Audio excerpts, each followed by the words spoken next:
فتاوی دارالعلوم ذکر کی ورنہ بدعت اور ناجائز ہے کچیر دا شرائط پکې نه موجوده بیا بدعت تبا وینه یې څوک په حدیث باندې ثبوت بولی څوک دا د اختر سنت دي څوک د دې التزام کوي او څوک چې کوم دی هغه د دې نه کول وراته پر هغه باندې ملامتیا وایي او څوک چې کوم دی هغه په تور د رسم باندې کوي نو بیا چې دا ناجایز ده اور واجب الترک ہے ورته ګوره واجب څه ته وایي چې دې پرېښول لازم دي خامخا به پرېږدي دا کار دا بدعت دي دا حرام دي چې دی کوي دا واجب الترک ده نه چې دا دونه کار نه دی بس دا پرېږدي یا دا دونه مسلې نه دي نه فتاوی دارالعلوم دی واجب الترک دي دا چې دی وایي چې عام مسلمانان چې کوم دی هغه د اختر د خوشحالۍ په بنیاد باندې کوي نو که چیرې ګوره دا رقم وي چې د اختر د خوشحالۍ پر بنیاد باندې وي سنت یې نه بولي صرف د خوشحالۍ په وجه باندې یو د بل سره روغبړونه کوي بیا مباح ده او که چیرې په طور د رسم باندې کوي بیا اجتناب کول پکار دی بیا دغه مسله د ذکر کړی د واضح د په طور د رسم باندې که زموږ په معاشره کې یا بدعت صورت لري یا د رسم صورت لري هغه څنګه دی جیسے ایک گھر کے افراد یا بعض دوست اکٹھے آتے ہیں ورته وګوره دا فتاوی دارالعلوم دیوبند دغه کراچي ذکر کوي دارالعلوم کراچي څه وایي وایي د یو کور څخه څه کسان یو ځای روان دي مسجد لره یا بعض یاران دوستان یو ځای ځي پھر نماز کے بعد بطور رسم مصافحه و معانقه کرتے ہیں داغه کسان چې بیا لمونځ وسي سلام وګرځول سي لمونځ چې ختم سوله دغه وروسته راولاړ سي او د بل سره مصافحه و معانقه کوي اس سے بھی اجتناب ضروری ہے گوره اجتناب ضروری دی ضروری دا بنا کہ کیونکہ اس کا بھی شریعت میں کوئی اصل نہیں دې په شریعت کې هیڅ اصل نشته نو په دې ورځ باندې په دا طریقه باندې لازم په معاشره کې چرایج ده دا روغبړ کول دا بدعت دی دا او بیا خاص کر په مسجد کې کول دا بیا بالکل حرام کار دی په مسجد کې به دغه بدعت نه کوي اور بیا ذکر کوي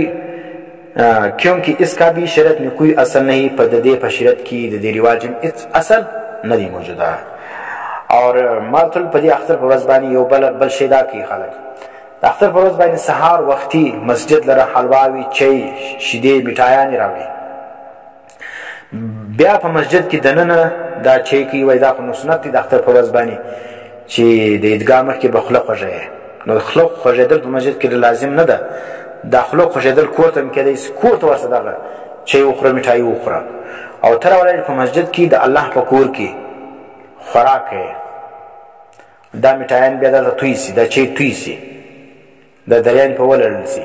نو مسجد خو د خوراک ځای نه دی مسجد خو د عبادت ځای دی نو دغه شی چې کوم دا علما له پکار دي چې په دې شی باندې سوچ فکر وکړي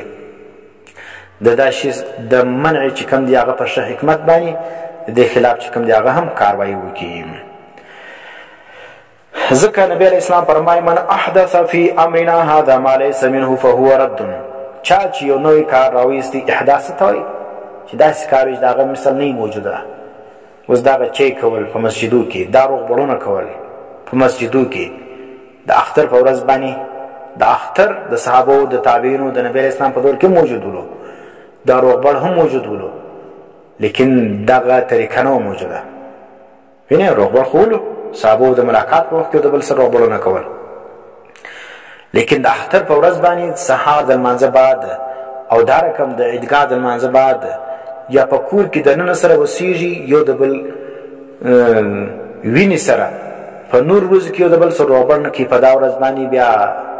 د یو د بل سره روغبړ نه کوي که چا نه وکړي بیا خوا به دی چې د اختر ورځ ته نو روغبړ ولې نه وکړي وینه بقاعده پلار خواب دی بیا ورونو خواب دی بیا قریبان خواب دی چې د اختر ورځ د تنو روبل نور ورځ کې نه وکړي په کال نه سره ویني پروا نه لري لیکن د اختر ورځ به دا روبل خامخا کوي نو که چې دا درجې ته ورسېږي دا بدعت دی دې سزا ساتل پکار دی ځکه دا په دین کې داسې یو شی دی نوی شی ایجادول دی چې په دې کې د شریعت حکم نه دی موجوده نبی علیہ السلام او صحابه او تابعین نه دی کړی ګور هاذا ما ليس منه فهو رد نو دا چې د دین څخه نه او ته پکې ګډې دا کار مردود دی دا او چې څوک کې دا سړی هم مردود دی دا بدعت مردود دی دا سړی هم مردود دی مرتول مش معاشره کې دا شی ډیر موجود دی نو موږ دا وایو چې تاسو په حکمت باندې او په ښه تدبیر باندې د دې خلاف کار وکړي. ضروري نه چې خامخا دا ټول مسایل په یو وار باندې رایج سي. سوکه سوکه د دې خلاف چې کوم دي هغه تاسو په ښه حکمت باندې کار جاري ساتي. علما کرام او مفتیان عظام چې کوم دي هغه د دې خاص خیال وساتي. مارتولی چې دغه شی زموږ په معاشره کې دی بدعت نه دي، په زرهاو بدعات موجود دي، نو د هغه خلاف دا رقم سخته کاروي په یو ور باندې کول دا خو د چا د وس کار نه ده. لیکن مارتول په ښه حکمت باندې په ښه تدبیر باندې چې وسي نو دا کار چې کوم دی هغه دي سوکه سوکه قابل ترک سي.